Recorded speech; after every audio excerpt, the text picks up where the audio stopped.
Jullie inheemse mensen zijn nederige binnenlanders.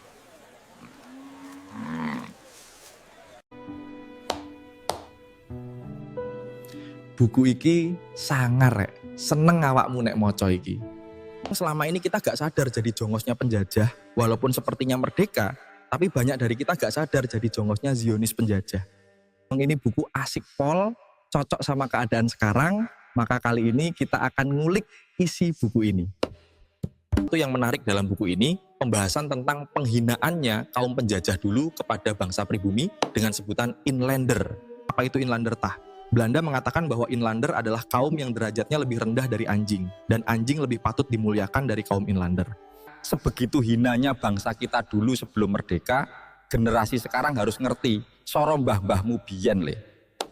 Sejarah awal penghinaan bagi bangsa pribumi berawal dari Jan Pieter Zoon-Koon, gubernur pemerintahan penjajah paling kejam di sini.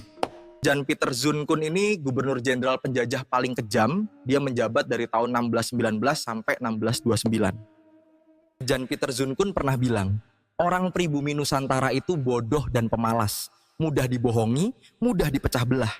Inilah awal sebutan inlander dari Zionis Belanda, maka sejak itu Belanda membuat aturan pemerintah untuk ngatur kasta-kasta mulai tahun 1654. Undang-undang diskriminasi untuk bangsa pribumi, dan diperkuat oleh undang-undang pengatur kasta-kasta pada tahun 1854. Kasta-kasta yang dibuat dalam undang-undang pemerintahan Belanda itu untuk mengatur perlakuan dan hak antara pemerintah penjajah dengan masyarakat yang ada di Nusantara.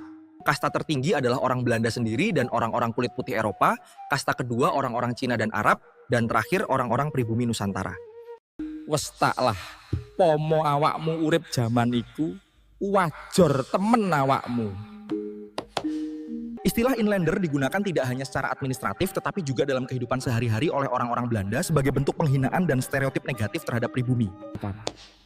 Setelah muncul pergerakan perjuangan nasional yang dipimpin Hos Cokro Aminoto, istilah inlander ditentang rakyat Indonesia dan istilah inlander baru dihapus setelah bangsa Indonesia memproklamasikan kemerdekaannya pada 17 Agustus 1945.